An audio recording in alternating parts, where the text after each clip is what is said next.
என்று இதே வேகத்தோடு எங்க பெண்களின் பார்வையில் ஆண்கள் என்றென்றைக்குமே ஹீரோவாகத்தான் பார்க்கிறோம் என்று பேசுவதற்காக சின்ன குயில் சித்ரா வராங்க. ஒரு பெரிய கைத்தல் கொடுத்து அவங்களை வரவேற்றலாம். எல்லாம் வல்ல இறையருள் சிறப்பினை வேண்டி இந்த அருமையான நகைச்சுவை சிந்தனை சிரிப்பு இசை பாட்டு பட்டிமன்றத்திற்கு மொழியின் விழிகள் திறந்து செந்தமிழில் அமிர்தம் கலந்து அதை மேடைகள் தோறும் பொழிந்து நல்ல மேதையாய் அமைந்திருக்கும் நடுவர்களே, நான் தானா? உங்களைத்தான். தேங்க்யூங்க. நீங்க என்ன சாதாரண நடுவரா? பார்ப்பதற்கு பொன்வண்டாய், பழகுவதற்கு கற்கண்டாய், என் அணிக்கு ஒரு பூச்செண்டாய், எதிரணிக்கு ஒரு அணுகுண்டாய் அமைந்திருக்கும் நடுவர்களே. ஒரு அணுகுண்டை பத்தி ஒரு அணுகுண்டை பேசுகிறதே, அடடா ஆச்சரிய குறி. தீர்ப்பு சொல்றதுல அணுகுண்டு சொன்னேன். மற்றும் எண்ணணியிலே தோட்டத்து பூக்களையும் தேவைப்பட்டால் தோட்டாக்களாக்கும் இலக்கிய எவரெஸ்டே, எதிரணியிலே வெற்றிக்கணி தனக்குத்தான் என்று கொட்டாவி விட்டுக் கொண்டிருக்கும் இரண்டு கெட்ட ஆவிகளை. ஒருத்தர் கொட்டாவி லைட்டா விட்டுட்டு இருக்காரு. ஒரு ஆடுகாலி ஆவி ஆடிக்கிட்டு உட்கார்ந்து இருக்கு, அடுத்தால ஒரு ஆசிரியர் ஆவி எப்பண்டா ஆறலாம் ரெடியா இருக்கு. மற்றும் இந்த நகைச்சுவை பட்டிமன்றத்தை கண்டு கேட்டு கைதட்டி ரசித்துக் கொண்டிருக்கும் ரசிக பெருமக்களே, உங்கள் அனைவருக்கும் இந்த சின்னவளின் சிறப்பான வணக்கங்கள். எக்க கைதட்டுங்கக்கா. இல்ல அதுக்கு ஏன் கைத்தட்டலன்னு சொல்லணுமா? இந்த சின்னவளின் வணக்கம் நீங்கல்ல, இது என்ன சின்னவளு மனசாட்சி வேண்டாம் கொஞ்சமாவது? எப்படி சொன்னாலும் எனக்கு பொருந்தும். பெரியவளின் பெருமையான வணக்கம் சொன்னாலும் பொருந்தும், சின்னவளின் சிறப்பான வணக்கம் சொன்னாலும் எனக்கு பொருந்தும் நடுவர்களே. ஆமா, ஆனா இன்னைக்கு அருமையான தலைப்பு, அருமையான ஊரு, அருமையான ரசிக பெருமக்கள் நடுவர்களே. அன்புக்கு ஒரு ஊர், பண்புக்கு ஒரு ஊர், பாசத்துக்கு ஒரு ஊர், நேசத்துக்கு ஒரு ஊர், அதுதான் மறைஞாய நல்லூர் நடுவர்களே. உண்மையிலே அருமையா ரசிக்கிறாங்க இல்லையா? என்ன உங்க ஊரு சொன்னா நீங்க ஜோரா கைதட்ட மாட்டீங்களா? ஏதோ குழந்தையா மட்டும் ஒரு கை தட்டுங்க, இதுக்கு மட்டும் கை தட்டுக்காங்க. உங்க பெண்களை மட்டும் முதல்ல உங்களுக்கு கை தட்ட சொல்லுங்க பாக்கலாம். நீங்க ஜோரா கை தட்டு விடுங்க. எங்க பெண்கள் எப்படிப்பட்டவங்க நினைக்கிறீங்க? யாரு? பூவால கோலம் போட்டா அது கேரளத்து பொண்ணு, பூவால கோலம் போட்டா அது கேரளத்து பொண்ணு, ஒரு பூவே வந்து கோலம் போட்டா அதுதான் மறைஞாய நல்லூர் பெண்ணு நடுவர்களே. அப்ப நான் ஆண்களுக்கு சொல்லுவேன், சொல்லுங்க. பஸ்ல இருக்கு டயரு, பஸ்ல இருக்கு டயரு, வேதாரண்யம் ஆண்கள்னாலே சும்மா ஃபயருங்க. தேசிய பறவைன்னா மயிலு, தேசிய பறவைன்னா மயிலு, எங்க பெண்கள்னால ஸ்டைல் ஸ்டைல் ஸ்டைல் உட்கார்ந்திருக்காங்க. நானும் சொல்லுவேங்க, வாட்ச்ல இருக்கு முள்ளு, வேதாரண்யம் ஆண்கள்னாலே தில்லுங்க. நானும் சொல்லுவோம்ல, செல்போன்னா டவர், செல்போன்னா டவர், எங்க பெண்கள்னால பவர் பவர் பவர். கையை தட்டுங்க ஜோரா. நீங்க கை தட்டுங்கன்னு கெஞ்சணும் கதறணும், நான் ஆண்களை பார்த்து கை தட்டுங்கன்னு சொல்லவே வேண்டாம், இப்படினாலே போதும். ஆமா, அவங்களுக்கு குழந்தையானாலே போதும், ஒரு கை தட்டுவாங்க. கோல்டுனா தங்கம், கோல்டுனா தங்கம், வேதாரண்யம் ஆண்கள்னால சிங்கங்க. இப்படி சிங்கத்தை யாரும் கொஞ்சவும் முடியாது, எங்க பெண்களை யாரும் மிஞ்சவும் முடியாது. கடவுளை கண்டவனும் இல்லை, வேதாரண்யம் ஆண்களை மிஞ்சவனும் இல்லைங்க. நடுவர்களே, அவ்வளவுதான் போச்சா? டயலாக் முடிஞ்சு போச்சு. ஆனா எனக்கு அருமையான தலைப்பு கொடுத்திருக்கீங்க. இன்றைய காலகட்டத்தில் பெண்களுக்கு ஆண்கள் ஹீரோவா அல்லது சீரோவா? அவ்வளவுதான். இவ்வளவு நேரம் சிவராஜன் வந்தாரு, நாங்க சீரோதான் சீரோதான் ஒரு சீரோவா பேசிட்டு போயிருக்கு. இவர் சீரோவா? ஆமா, நான் கேட்கிறேன் நடுவர்களே, நாங்க தான் உங்க ஹீரோவா நினைக்கல, நாங்க தான் உங்களுக்கு மரியாதை தரல, நாங்க தான் உங்களுக்கு ஒழுங்கா சமைச்சு போடல, நாங்க தான் உங்களுக்கு கண்டாலே உங்களை தூக்கி போட்டு மிதிக்கல. உங்களை யார் கல்யாணம் பண்ண சொன்னா? இனி என்ன கியூரியா நிக்குது? இது உங்களை யார் கல்யாணம் பண்ண சொன்னான்னு கேக்குறேன். பேசாம ஒரு கோலத்தை கட்டிட்டு குற்றாலமா குத்த வச்சிட்டு இருக்க வேண்டியதானே? கல்யாணம் தேவையா? கூறுகட்ட குக்கரு, கூறுகட்ட குக்கரா? கூறுகட்ட குக்கர். ஹலோ, அண்ணா உங்களுக்கு சார்பா நான் பேசுறேன், கவலைப்படாதீங்க. கூறுகட்ட குக்கரா? எஸ்கூஸ் மீ, இந்த மனுஷ குக்கரா? ஆமா. எத்தனை லிட்டர் குக்கர்? இது 10 லிட்டர், அது 15 லிட்டர். இந்த குக்கர் விசில் விடுமா விசில் விடாதா? இது வெடிச்சிரும். வெடிச்சிருமா? ஹலோ, அந்த அது அந்த குக்கர் வந்து விசில் விட்டு 2 பிள்ளை பெத்துருக்கு. கேரு, குக்கர் விசில் அடிச்சா பஸ் போகாது, கண்டக்டர் விசில் அடிச்சா சோறு வேகாது. எப்படிலாம் நாங்க குக்கர் நீ ஒரு அண்டா வந்து பேசுது. என்ன ஏக்கா, அண்டாவுக்கு மதிப்பு அதிகமா, அந்த குக்கருக்கு மதிப்பு அதிகமாக்கா? அண்டாவுக்கு தான மதிப்பு அதிகம். ஒரு நிமிஷம், இவ்வளவு நேரம் எந்திரிக்காத ஒரு மனிதன் அண்டா என்று சொன்னவுடன் வாயை பிளந்து அண்டா மாதிரி பார்த்து கொண்டிருக்கிறாரு. என்ன அவருக்கு தெரியும் அண்டாவோட மதிப்பு? கட்டறவர்களே, அண்டா என்னைக்குமே பரன்ல தான் இருக்கும், குக்கர் தினமும் யூஸ் ஆகும். தினமும் யூஸ் ஆகும். ஆனா இந்த குக்கரை சொன்னவுடனே இங்க இருக்க அத்தனை குக்கர் விசில் அடிக்குது பாத்தீங்களா? ஆனா அருமை அருமை அருமை அருமை. ஆனா நடுவர்களே, அண்டாவுல சாப்பிட்டா உடலுக்கு ஆரோக்கியம், குக்கர்ல சாப்பிட்டா உடம்பு சீக்கிரமா கெட்டு போயிடும். கடைசி பட்டிமன்ற தலைப்பு அண்டாவா குக்கரான்னு வைக்கணும் போல. நான் அண்ணனுக்கு யூடியூப்க்கு ஒரு தம்ப்நெயில் ரெடி ஆயிருச்சு, அண்டாவா குக்கரா? தீர்ப்பை யார் சொன்ன, எந்த பக்கம் வென்றது? அண்டாதான் வெல்லுன்னு தீர்ப்பு போடுறேன். நடுவர்களே, எவ்வளவுதான் எங்க பெண்களை நீங்க குறை சொன்னாலும் உண்மையிலே நாங்க உங்களை இன்னைக்கு வரைக்கும் ஹீரோவா தான் வச்சிருக்கோங்க. எப்படி மணி ஹீரோ? நாங்க சீரோவா வச்சிருந்தோம் வைங்களா, இந்த ஆண்களுக்கு எல்லாம் உடம்பு சரியில்லைன்னா எங்க பெண்கள் எல்லாம் வாரத்துல 7 நாள் விரதம். திங்கட்கிழமை ஆனா சிவபெருமானுக்கு விரதம், செவ்வாய்க்கிழமை ஆனா மாரியம்மனுக்கு விரதம், புதன்கிழமை ஆனா குரு பகவானுக்கு விரதம், வியாழக்கிழமை ஆனா சாய்பாபாவுக்கு விரதம், வெள்ளிக்கிழமை ஆனா என் அப்பா சுடலமான சாமிக்கு விரதம், சனிக்கிழமை ஆனா சனி பகவானுக்கு விரதம், ஞாயிற்றுக்கிழமை ஆனா ஐயா வைகுண்ட சாமிக்கு விரதம். இப்படி 7 நாள் நாங்க விரதம் இருக்கோம்ல, நாங்க உங்களை ஹீரோவா பாக்குறோமா சீரோவா பாக்குறோமான்னு கேக்குறேன். அம்மா நீ 7 நாளும் விரதம் இருக்கண்டாமா, ஒரே ஒரு நாளும் மௌன விரதம் இரு தாயி, நாங்க சந்தோஷமா இருப்போம் இல்லையாச்சி. நாங்க பேசாட்டா நீங்க இருந்துருவீங்களா வீட்டுல? இருக்க முடியாது.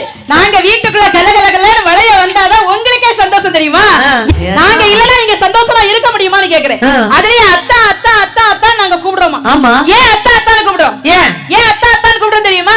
கல்யாணம் முடிஞ்ச கொஞ்ச நாள்ல கேளுங்கண்ணே, கல்யாணம் முடிஞ்ச கொஞ்ச நாள்ல கணவனுக்கு ஏதாவது ஒரு கஷ்டம் வந்துருச்சுன்னு வைங்களா, மனைவிக்கு கழுத்துல இருந்த செயினே அத்தான், அதனால அவன் அத்தான். மனைவிக்க கையில இருந்த வளையலே அத்தான், அதனால அவன் அத்தான். மனைவிக்க காதில் இருந்த கம்மலே அத்தான், அதனால அவன் அத்தான். ஒவ்வொன்னா அத்துட்டு போனால அவன் அத்தான் நடுவர்களே. அதனாலயே அத்தான். ஆமா, வராம இருந்தா நல்லா இருக்கும். இப்படி ஒண்ணா சொல்லிடணும். சார் எதுக்குங்க அத்தான் அப்படின்னா என்னாச்சுன்னு ஒன்னொன்னா அத்ததுனாலேயாமா அத்தான், வளையல அத்ததுனாலே அத்தான், செயின அத்ததுனாலே அத்தான், தோட அத்ததுனாலே அத்தான், அவன் அடி வாங்கி செத்தான். சரி, நான் ஒரே ஒரு கேள்வி கேக்குறேன். ஒன்னா அத்துட்டானா, நிகழ்ச்சி எல்லாம் முடிச்சு ஒன்ன மட்டும் வேதாரண்யம் பஸ் ஸ்டாண்ட்ல விட்டுட்டு நாங்க வீட்டை பார்த்து போயிட்டோம்.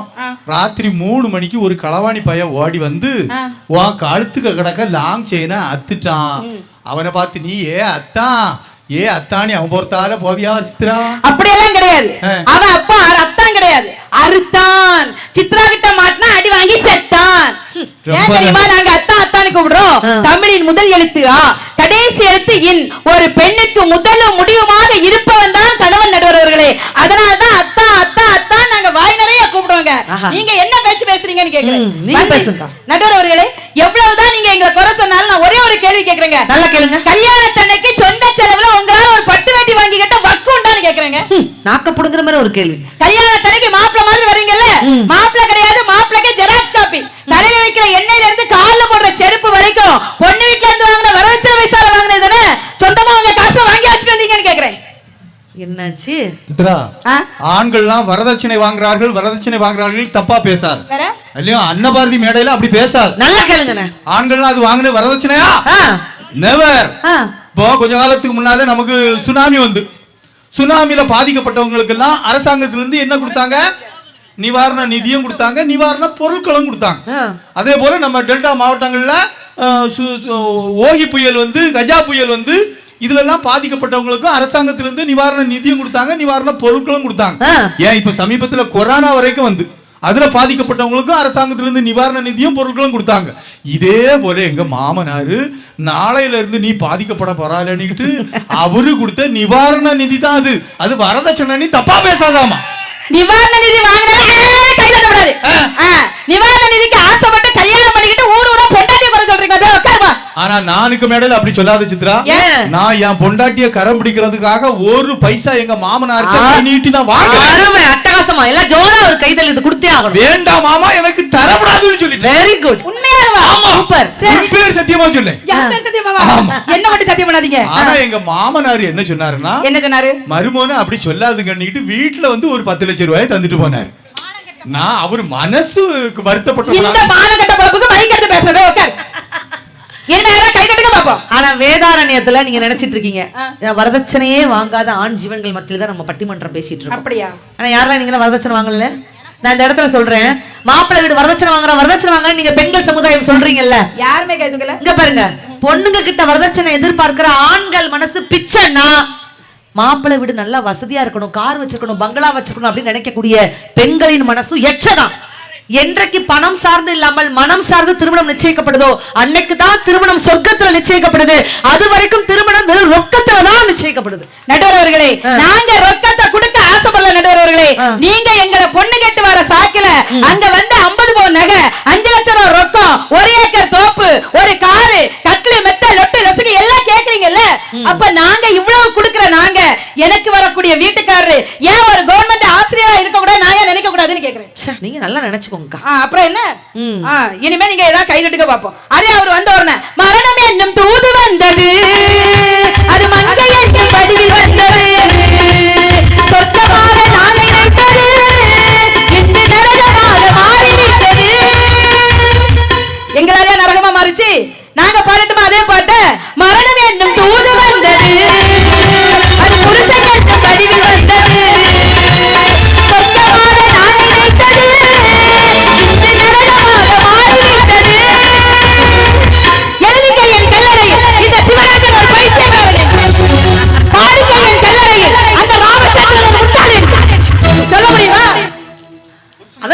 பேசலாமா மைக் போட்டு? அடுத்த ஒரு வரி போட்டாரு, பொண்டாட்டியே போ போ, குழந்தையாரே வா வான்னார்ல, இதே மாதிரி எந்த பொண்ணாது புருஷனே போ போ, நல்ல சான்ஸ் வாடி. எங்க ஓடிடுவீங்க? எந்த பொண்ணாலும் அப்படி சொல்லிருக்கமான்னு கேக்குறேன். சும்மா வந்து வாய்க்கிலேயே பேச்சு இவ்வளவு நேரம். நடுவர்களே, எவ்வளவு நேரம் எங்களை வந்து குறை சொல்லுங்க, ஆனா என்ன குறை சொன்னாலும் நாங்க சிரிச்சுக்கிட்டே கிடக்குறோம் தெரியுமா? அதுதான் பெண்கள். நடுவர்களே, வாழ்க்கையே தியாகம் பண்ணி வாழ்றாங்க புருஷனுக்காக. நீங்களா? ஆமா, நான்லாம் என் வாழ்க்கையை தியாகம் பண்ணி வாழ்றேனே. எப்படிக்கா? எவரு பாவம்? நீ கண்டியாகும், அவர் பாவம். ஏதோ பக்கத்திலே இருந்து பார்த்த மாதிரி சொல்லு, ஏசாம உட்காரு. இப்பவே கொஞ்ச நேரம் என்ன மாதிரி தான் பொண்டாட்டி கிடப்பா பாத்துக்க, பேசாம. என்னமா உங்க நீங்க என்ன பாவம்? கல்யாணம் உண்மையிலே நான் என் வாழ்க்கையை தியாகம் பண்ணி வாழ்றேன். எப்படி? திருமணமாகி எனக்கு 20 வருடங்கள் ஆகிவிட்டது. அப்படியா? ஆமாங்க. பார்த்தா தெரியவே இல்ல, 50 வருஷம் மாதிரி இருக்கு. உண்மையிலே 20 வருஷம் தான் ஆச்சு. ஆனா நான் கல்யாணத்துக்கு முன்னாடி மேடைக்கு வரும்போது எப்படி வருவேன் தெரியுமா? மேடைக்கு வருவீங்களா? ஆமா வருவேங்க. மேடை சரிஞ்சிரும் பார்த்தேன். சரி இல்லீங்க, இது எப்படி இது சரியக்கூடிய மேடையா? நாமளா போனதான் சரியும். ஆனா உண்மையிலேங்க எங்க வீட்டுக்கு கல்யாணத்துக்கு முன்னாடி நான் மேடைக்கு வருவேன்ல, எப்படி வருவேன் தெரியுமா? தல தல தலன்னு பட்டு சேலை கட்டி. அப்ப எனக்கு லாங் ஹேர், இப்ப நோ ஹேர். உங்க ஹேரை கொஞ்சம் காமிங்க பார்க்கலாம். பாத்தீங்களானே? ஹேர பாத்தீங்கல்ல? இப்ப கொஞ்சமா இருந்தாலும் ஸ்டைலா வச்சிருக்கோம்னே. அப்ப எனக்கு உதிர்ந்துருச்சுனே எல்லாம்.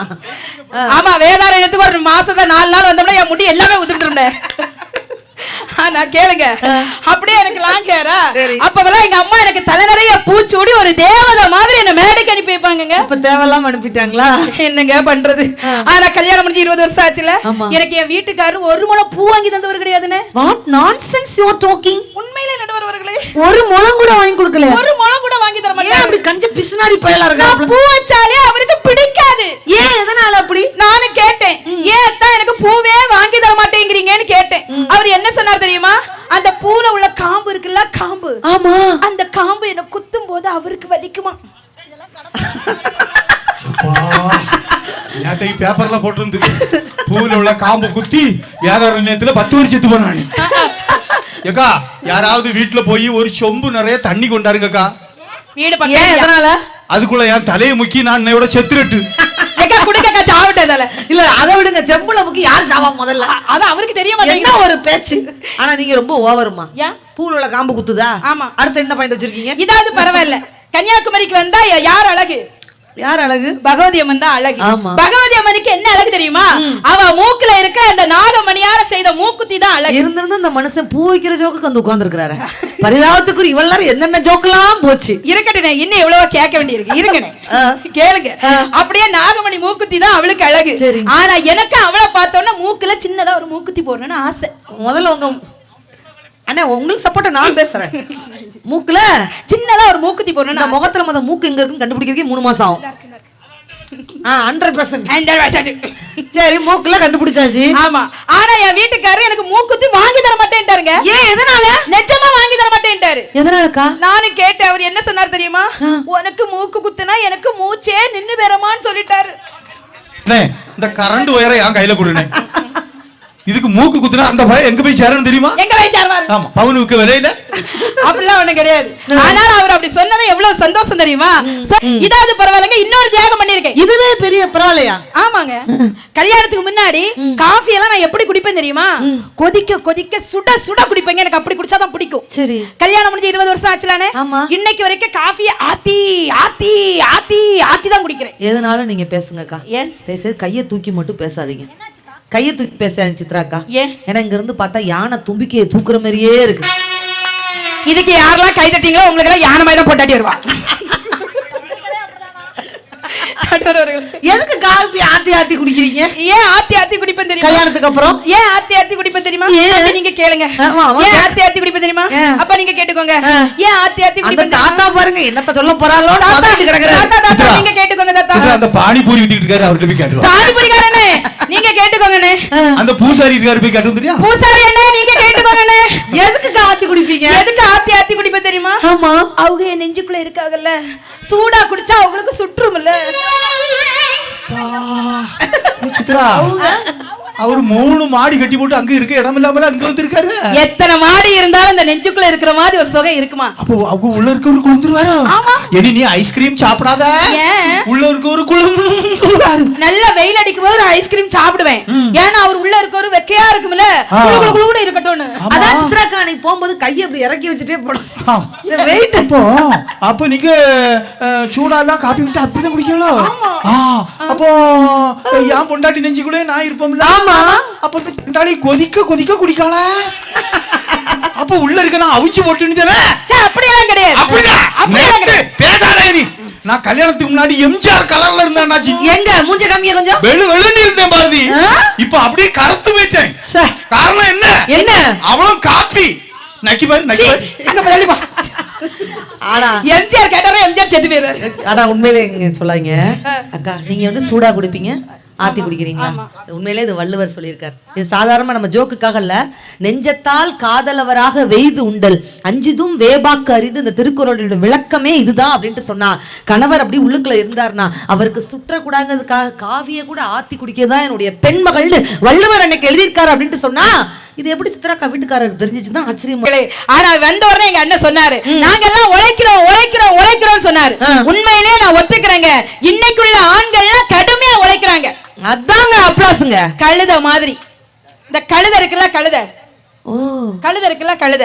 அந்த கழுத பொதி சுமந்ததுக்கு சம்பளமா கழுதைக்கு முன்னாடி ஒரு 100 ரூபாய் கொண்டு போடுங்க, அது அப்படியே சாப்பிட்றோம். இன்னைக்குள்ள ஆண்கள் டெய்லி 1000 ரூபாய்க்கு வேலை செஞ்சாலும் அந்த 1000 ரூபாய் நீங்க டாஸ்மாக்ல கொண்டு கொடுத்துட்டு வரீங்களே, உங்க உழைப்பு என்னத்தை சாதிச்சுன்னு கேக்குறேன். இப்ப கை தட்டுங்க பாப்போம்.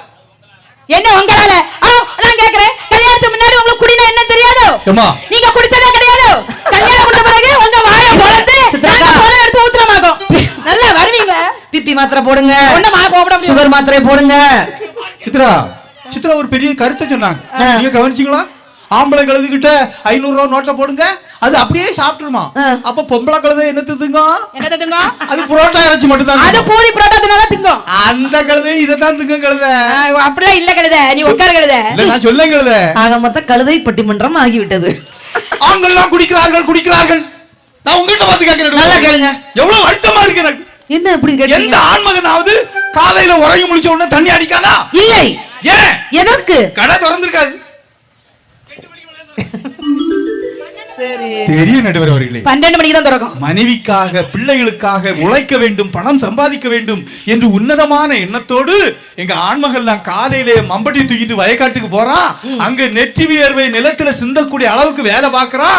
உடம்பெல்லாம் களைப்பாக இருக்கிறது. அந்த மேல் வலி போகுவதற்காக, வேதனை தீர்வதற்காக சாயங்காலம் வீட்டுக்கு வரும்போது ஒரு சுப்பிக்கு போல குடிச்சிட்டு வரான் சித்ரா.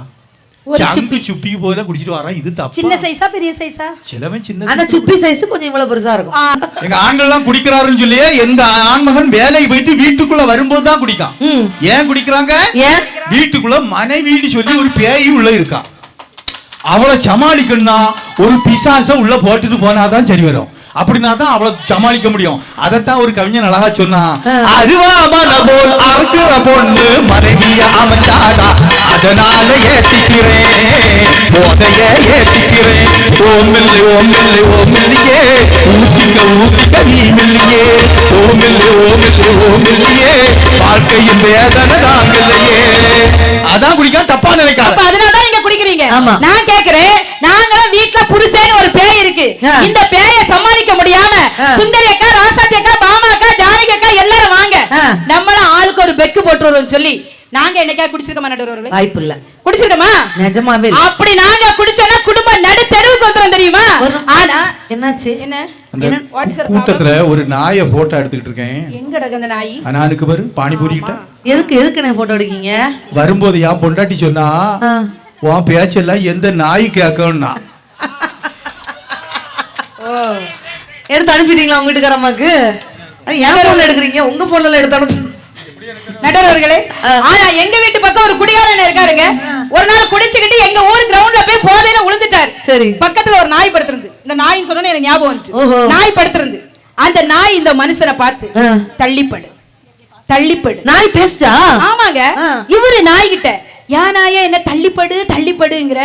குடிச்சிருக்கிறது நீ. இன்னும் கொஞ்ச நேரத்துல உன் பொண்டாட்டி வருவா. வந்ததும் குடிகார நாயே குடிகார நாயன்னு என்னைய சேர்த்து திட்டுவா. நீ தள்ளிப்படு. ஒரு நாய் கூட உங்களுக்கு மரியாதை தரலையே, மனைவி எப்படி மரியாதை தருவான்னு கேக்குறேன். அவர்களே, இப்ப நாளை இந்த ஊர்ல நீ பேசிட்டு இருக்கேல, ஆமா, என் உடம்புதான் இங்க நிக்குது. அப்படின்னா என் உடம்பு இங்க நிக்குதுங்க. ஆமா, நிக்கதான் செய்யுது. என் மனசு எங்க இருக்குன்னு கேக்குறீங்க? எங்க இருக்கு? கன்னியாகுமரியில இருக்கிற என் வீட்டுக்காரரை சுத்தி சுத்தி சுத்தி சுத்தி வந்துகிட்டு இருக்கு. அவரு பாவம் தான், இவன் கண்டா பேசாம. தம்பி, நீங்க எல்லா பட்டிமன்றத்துக்கு கரெக்டா வந்திருக்கப்பா. நான் ஒரு விட்டாலும் நீங்க அந்த பாயிண்ட கரெக்டா எடுத்து தொடுக்குறீங்க பாத்தீங்களா? அப்படி இருக்கணும் மனுஷன். என்ன அர்த்தம்? அவர் சந்தோஷமா இருக்காராம். என்ன அர்த்தம்? எப்படி இந்த பாயிண்ட தொடுக்குறாரு? எப்படி? அவ்வளவு அனுபவப்பட்டிருக்காருன்னு அர்த்தம், பாதிக்கப்பட்டிருக்காருன்னு அர்த்தம். சரி சரி சரி. இப்போ என் வீட்டுக்காரர் எப்படி இருப்பாரு தெரியுமா? தூங்கிட்டு இருப்பாருன்னு நினைக்க கூடாது, வாசல்லே இருப்பாரு. ஏன்? எதனால? ஏன் வாசல்ல இருப்பாரு? ஏன் வாசல்ல இருப்பாரு? நம்ம சித்ரா இன்னைக்கு வேதாரண்யம் மறைஞாய நல்லூர் தூண்டைக்கார சாமி கோயிலுக்கு தமிழ் வளர்க்க போனால, தமிழ் வளர்த்தாலோ வளர்க்கலையோ எப்பண்டா வீட்டுக்கு வருவான்னு சொல்லி வாசல்லே இருப்பார். தமிழ் எங்க வளர்க்கா? தமிழ் எங்க வளர்க்கா? சாப்பிட்டு சாப்பிட்டு உடம்பதான் வளர்த்துட்டு இருக்கா, கிடக்குது. ஆனா இன்னைக்கு பட்டிமன்றம் முடிஞ்சு நான் வீட்டுக்கு போகும்போது டைம் என்ன ஆகும்? 2 நாள் ஆகும். ஏன்? எங்க ஏறி போனோம்ல தாண்டி உடம்பு ஏறி போகுங்க, அதெல்லாம் போகும். எப்படியும் நாளைக்கு சாயங்காலம் நான் வீட்டுக்கு போயிருவேன். சரி, சாயங்காலம் என்ன தூரத்துல பார்த்ததும் அவர் அங்க இருந்து ஓடி வருவார். அவர் அவங்க வீட்டுக்காரரு? இல்ல இல்ல இல்ல, ஒரு எக்ஸாம்பிளுக்கு சொன்னேன், நீங்க இங்க யாரையும் அதான் பார்த்தா அவர் சொல்லும்போது சிரிக்கிறாரா லைட்டா? அவர் அங்க இருந்து ஓடி வருவாரா? சரி, அவரை பார்த்ததும் நான் இங்க இருந்து ஓடி போவேன். Stop stop stop. தம்பி தம்பி இருங்க, உங்களுக்கு சப்போர்ட்டா நான் பேசுறேன். ஓடி போவீங்களா? ஆமா. இந்த தண்டை ஓடி போக முடியுமா? உருண்டு வேணா நீங்க போவீங்க, அது வேணா ஒத்துக்கலாம். இல்லங்க, அவரை பார்த்தா ஓட்ட வரும், ஓடி போவேனா? சரி. என்ன பார்த்து அவரு சிரிக்க, அவரை பார்த்து நான் சிரிக்க, உங்க 2 பேரை பார்த்து இந்த ஊரே சிரிக்க. ஊருக்காரங்க அங்க என்ன வேலை? அங்கே நல்ல மழை பெஞ்சிட்டு இருக்கு, பேசாம போத்திட்டு படுக்க வேண்டியதானே. ஆனாலும் என் வீட்டுக்காரர் என்ன கேட்பாரு தெரியுமா? இன்னுமா கேட்டுட்டு இருக்காரு? ஆமாங்க. சித்ரா, என்னை பிரிந்து இவ்வளவு நேரம் ஆகிவிட்டதம்மா, என்னிடம் ஒரு வார்த்தையாவது பேசுமா அப்படின்னு. இப்படி சுத்த தமிழ்லயா செப்புவீங்க? ஆமாங்க. எங்க இப்படி லூசு குடும்பம் எந்த ஊர்ல இருக்கு? உங்க ஊர்ல? எங்க கன்னியாகுமரியில தான். அப்படியா? ஆனா இது ஒரு ட்ரிக், ஆண்களுக்குலாம் அந்த ஒரு பாயிண்ட் சொல்றேன், நோட் பண்ணிக்கோங்க. பொண்டாட்டி கூட சண்டை வந்துருச்சுன்னா இந்த டிப்ஸை ஃபாலோ பண்ணுங்க, அவங்க கோவப்படவே மாட்டாங்க. வாய மூடி அப்படி சொல்லக்கூடாது, அதுக்கு வேற அர்த்தம் இருக்கு. உன் இதழ்கள் மூடி இருக்கும் போது எவ்வளவு அழகாக இருக்கிறது அப்படி சொல்லுங்க. என்ன வீட்டுக்காரர் கொஞ்சம் கொஞ்சம் கொஞ்சிறாரு, அதே அர்த்தம் தான், அது தெரியாது. உங்க வீட்டுக்காரர் ஃபாலோ பண்ணிருக்காரு. ஆமா, என்கிட்ட ஒரு வார்த்தையாவது பேசுமா அப்படிம்பாரு. சரி, நான் எப்படி பேசுவேன் தெரியுமா? வாங்க நீங்களா? இல்ல, அப்படியெல்லாம் இல்ல, வாங்கன்னு சொல்ல. எப்படி பேசுனேன்னு கேளுங்களேன். சரி, எப்படி பேசுனேன்னு கேளுங்களேன். எப்படிங்க பேசுறீங்க? அக்கா எப்படி பேசுனேன்னு கேளுங்கக்கா. கேளுங்க, எப்படி பேசுனேன்னு கேளுங்க. அவர் கேட்க முடியாம தானே திரும்பி உட்கார்ந்திருக்காரு. தூதுவளைய நினைச்சி தொண்டையில தான் நினைச்சி பாம்பிட்ட பேச போறேன். மகிழ்ச்சி இருக்கா இல்லையா? நாங்க என்னைக்கா சீரவா பாத்துருக்கோமா? இப்போ சிவராஜன் ஒண்ணு கேக்குறேன், கேட்டு முடிச்சு. இவ்வளவு நேரம் ஆடி முடிச்சார்ல, மைக் எடுத்து வாங்க சிவராஜன். என்ன கேட்க போறீங்க? என்ன கேட்க போற? என்ன கேட்க போற? நடுவர் அவர்களே, இப்ப இங்க வந்து மேடை இல்ல. ஆமா, வழக்கமா எல்லா ஊர்லயும் நமக்கு மேடை போட்டு படி வச்சிருப்பாங்க, அப்படிதானே? இன்னைக்கு மேடை இல்ல. சப்போஸ் இவர் இந்த மண்ணுல இருந்து அப்படி இறங்கும் போது மண்ணு சருவி அந்த பாக்ஸ்ல விழுந்துட்டாருன்னு வைங்க. யாருனா?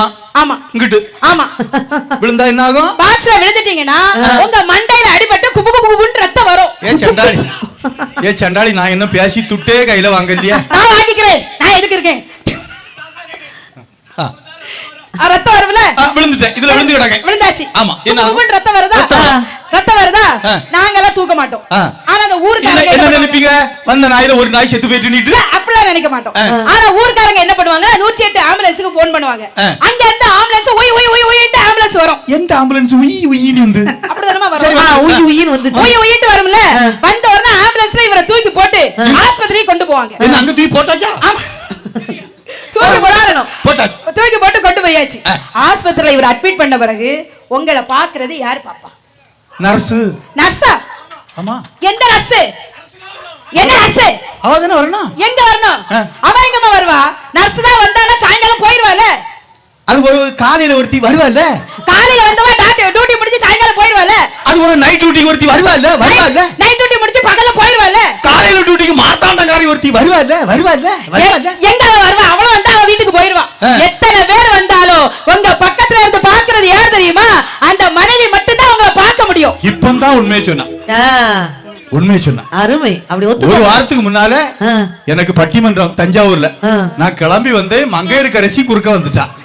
தம்பி சிவராஜா பட்டி மண்டமா போனா நான் நடுவுல ஒரு நாய் குறுக்க சாடி நான் அடி தொப்புனி விழுந்து மண்டையிலெல்லாம் காயம் ரத்தம் முட்டுட்டெல்லாம் அடிச்சு என்ன ஆஸ்பத்திரியில் தூக்கி கொண்டு போட்டிருக்கு. என் செல்போன் நம்பரை பார்த்து எவனோ என் பொண்டாட்டி போன் அடிச்சு விட்டான். என் பொண்டாட்டி 1 கிலோ ஆரஞ்சு பழத்தோட வந்தான். அதுதாங்க பாசம்.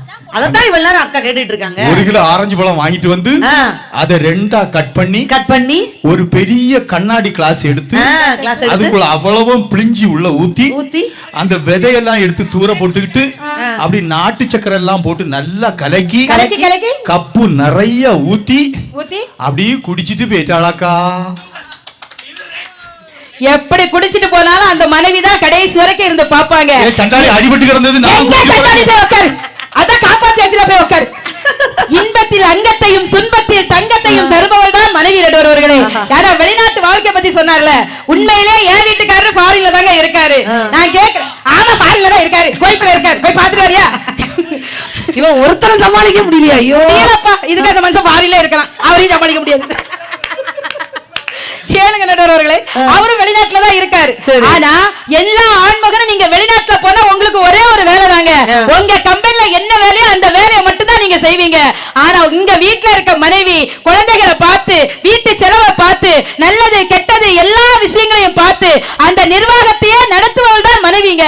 கணவனுக்குடைய இடத்துல இருந்து அந்த மனைவி நடத்துறானா அந்த மனைவி வரக்கூடிய வாழ்க்கையில கணவனவ என்னைக்குமே சீரோவா நினைச்சதில்ல, ஹீரோவா நினைச்சதான் கணவனை தாங்கி அவன் வாழ்ந்துட்டு இருக்கான். நடுவர்களே, இப்ப இளமை இருக்கும் போது எந்த கணவனுக்குமே மனைவியோட அருமை தெரியாது. எப்ப மனைவியோட அருமை தெரியும் தெரியுமா? கடைசி காலத்துல படுத்த படுக்கையில கட்டில இருப்பாங்க தெரியுமா?